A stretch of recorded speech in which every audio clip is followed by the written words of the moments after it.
ሰዓሊ ነው። ላለፉት 9 ዓመታት በየሌሊቱ የ17 ዓመቷን የልጅነት ፍቅሬን ፊት ይስላል። ያ ምስል በአይምሮዬ ውስጥ በጣም የገዘፈ ከመሆኑ የተነሳ አሁን እውነተኛ ህይወቴን የመቀበል አቅም አሳጥቶኛል። በስልክ ብቻ የምታናገረኝ ሚስቴ ናፈከኝ ስትለኝ፣ እኔ ግን በውስጤ የምፈልገው ያንን የድሮ ምስል ነው። የገዛ ልጄ በስልክ አባባ ሲለኝ ደስታ ሳይሆን የሚሰማኝ ጸጸት ነው። በአይምሮዬ የሳልኳትን ያችን ልጅ ትቼ በአካል አይቻቸው የማላቃቸውን ሚስቴንና ልጄን የእኔ ናቸው ብሎ ለመቀበል ልቤ ድንጋይ ሆኖብኛል። መገፋፋቱ እጅግ ከብዶኛል። እኔ እዚህ በስደት የምኖረው ከማይታዩ ሰዎች ጋር ነው። ሚስቴና ልጄ ለእኔ በስልክ የሚመጡ ድምጾች ብቻ ናቸው። ልጅነቴን የሰጠኋት ያቺ ልጅ ግን በአይምሮዬ ውስጥ በአካል ትመላለሳለች። እሷ አይሆንም ትዳርህን አታፍርስ ብላ በሩን ብትዘጋውም እኔ ግን ልቤን እዚያው አስቀምጬው ነው የመጣሁት። አሁን ወደ ሀገር ቤት ተመልሼ ሚስቴን ለማቀፍና የ7 ዓመት ልጄን ለመቀበል ስነሳ ፍርሃት ይወረኛል። እንዴት አድርጌ ካላፈቀርኳት ሴት ጋር እኖራለሁ?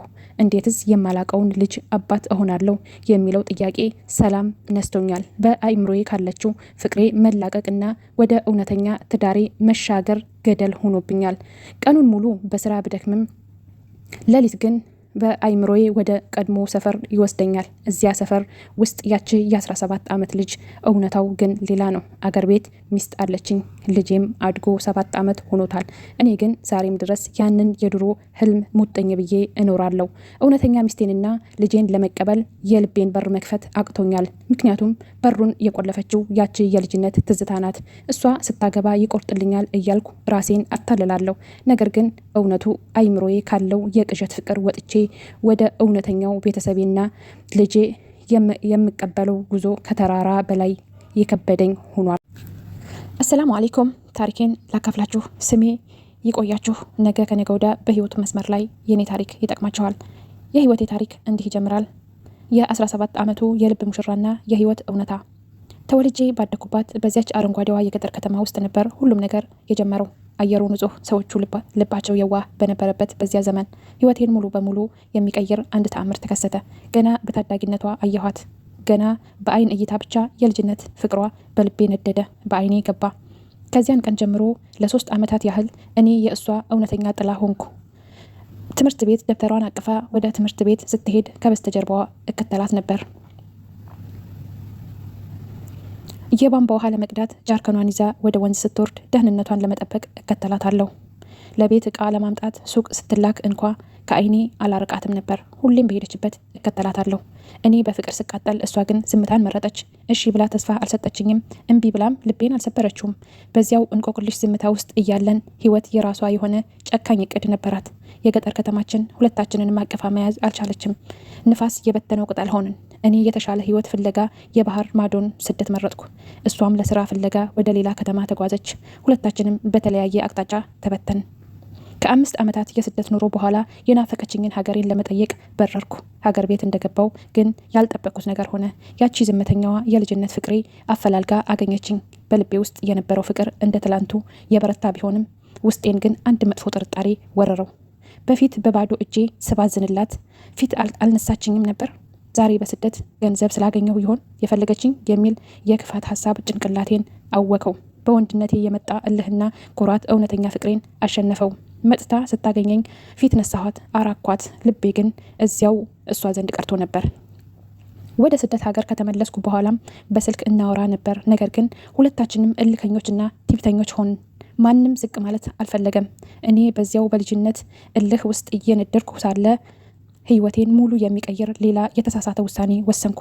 እሷን ለማስቀናትና አላውቅሽም ለማለት በ2 ወር ትውውቅ ብቻ የማላውቃትን ሴት በችኮላ አገባው። ያ የችኮላ ትዳሬ ድንገተኛ ነበር። አሁን ያቺ የድንገተኛ ትዳር ሚስቴ ወልዳ ልጃችን ካደገ በኋላ እድሜው 7 ዓመት ሆኖታል። እኔ ግን በስደት ዓለም ብቸኝነቴን እየቆጠርኩ 9 ዓመታት ሞሉኝ። የሚገርመው እና የሚያመው ነገር ያንን የገዛ ደሜ የሆነውን ልጄን ዛሬ ድረስ በአካል ሄጄ ለማየት እንኳ አልቻልኩም። ነፍሴንና አካሌ ተለያይተዋል። በቀን በስራ ብደክምም ሌሊት ግን ከአይኔ የማትጠፋው የልጅነት ፍቅሬ ናት። እሷ ጋር በህልሜ አድሬ ከእሷ ጋር ስለምነቃ በቃ ሙሉ ህይወቴ እየኖርኩ ያለሁት በህልሜ ውስጥ ብቻ ሆኗል። የልጅነት ፍቅሬን እባክሽን ተመለሺ ብላትም እሷ ግን ፍጹም የሞራልና የጽናት ተምሳሌት ሆነችብኝ። አግብተሃል፣ እኔ እኔ በምንም ተአምር ያገባ ሰው አላገባም፣ የሌላ ሴት እህቴን ትዳር አላፈርስም፣ እሷንም አላስለቅስም ብላ በቁርጠኝነት ወሰነች። ቄስና ሼክ ብልክባትም አልሰማችኝም። ነገር ግን እሷ እስከ አሁን ድረስ ሌላ ሰው አላገባችም። አሁን በውስጤ ትልቅ ጥያቄና ጭንቀት አለ። ለመሆኑ እሷ ሌላ ሰው ስታገባ ይቆርጥልኝ ይሆን? የዛኔስ ከዚህ ከህልሜ ኑሮ ወጥቼ ወደ እውነተኛ ሚስቴና ወደ ልጄ እመለስ ይሆን እያልኩ ተስፋ አደርጋለሁ። እልህና ኩራት የህይወታችሁን እውነተኛ መስመር ያጠፋሉ። በፍቅር ውስጥ ጊዜን አታጥፉ፣ ስሜታችሁንም በኩራት አትደብቁ። አሁን እኔ ባለሁበት የህልም የጸጸትና ከገዛ ልጄ መራቄ እስር ቤት ውስጥ ላለመገኘት ዛሬውኑ ለምትወዱት ሰው እውነተኛ ሁኑ። እባካችሁ ከዚህ ስቃይ እንድወጣ ወደ ትክክለኛው ህይወት እንድመለስ ጸልይልኝ። አእምሮዬ ሰዓሊ ነው። ላለፉት 9 ዓመታት በየሌሊቱ የ17 ዓመቷን የልጅነት ፍቅሬን ፊት ይስላል። ያ ምስል በአእምሮዬ ውስጥ በጣም የገዘፈ ከመሆኑ የተነሳ አሁን እውነተኛ ህይወቴን የመቀበል አቅም አሳጥቶኛል። በስልክ ብቻ የምታናገረኝ ሚስቴ ናፈከኝ ስትለኝ፣ እኔ ግን በውስጤ የምፈልገው ያንን የድሮ ምስል ነው። የገዛ ልጄ በስልክ አባባ ሲለኝ ደስታ ሳይሆን የሚሰማኝ ጸጸት ነው። በአእምሮዬ የሳልኳትን ያችን ልጅ ትቼ በአካል አይቻቸው የማላቃቸውን ሚስቴንና ልጄን የእኔ ናቸው ብሎ ለመቀበል ልቤ ድንጋይ ሆኖብኛል። መገፋፋቱ እጅግ ከብዶኛል። እኔ እዚህ በስደት የምኖረው ከማይታዩ ሰዎች ጋር ነው። ሚስቴና ልጄ ለእኔ በስልክ የሚመጡ ድምጾች ብቻ ናቸው። ልጅነቴን የሰጠኋት ያቺ ልጅ ግን በአእምሮዬ ውስጥ በአካል ትመላለሳለች። እሷ አይሆንም ትዳርህን አታፍርስ ብላ በሩን ብትዘጋውም እኔ ግን ልቤን እዚያው አስቀምጬው ነው የመጣሁት። አሁን ወደ ሀገር ቤት ተመልሼ ሚስቴን ለማቀፍና የ7 ዓመት ልጄን ለመቀበል ስነሳ ፍርሃት ይወረኛል። እንዴት አድርጌ ካላፈቀርኳት ሴት ጋር እኖራለሁ? እንዴትስ የማላቀውን ልጅ አባት እሆናለሁ? የሚለው ጥያቄ ሰላም ነስቶኛል። በአእምሮዬ ካለችው ፍቅሬ መላቀቅና ወደ እውነተኛ ትዳሬ መሻገር ገደል ሆኖብኛል።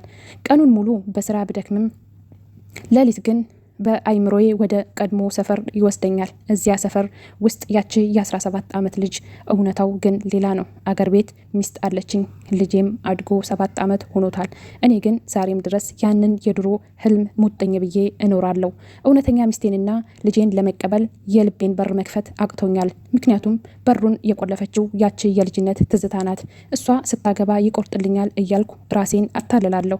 ነገር ግን እውነቱ አእምሮዬ ካለው የቅዠት ፍቅር ወጥቼ ወደ እውነተኛው ቤተሰቤና ልጄ የምቀበለው ጉዞ ከተራራ በላይ የከበደኝ ሆኗል። የዛሬ ትክክለኛ የህይወት ታሪክ ይዤላችሁ የመጣሁት ይህንን ይመስላል። ስላዳመጣችሁኝ በጣም አመሰግናለሁ። ድጋሚ በሌላ በትክክለኛ የህይወት ታሪክ እስከምንገናኝ ድረስ ሀሳብ አስተያየታችሁን ኮሜንት ስር ጻፉልኝ። ሰብስክራይብ፣ ላይክ እያደረጋችሁ አበረታቱኝ። ድጋሚ እስከምንገናኝ ሰላም ቆዩልኝ።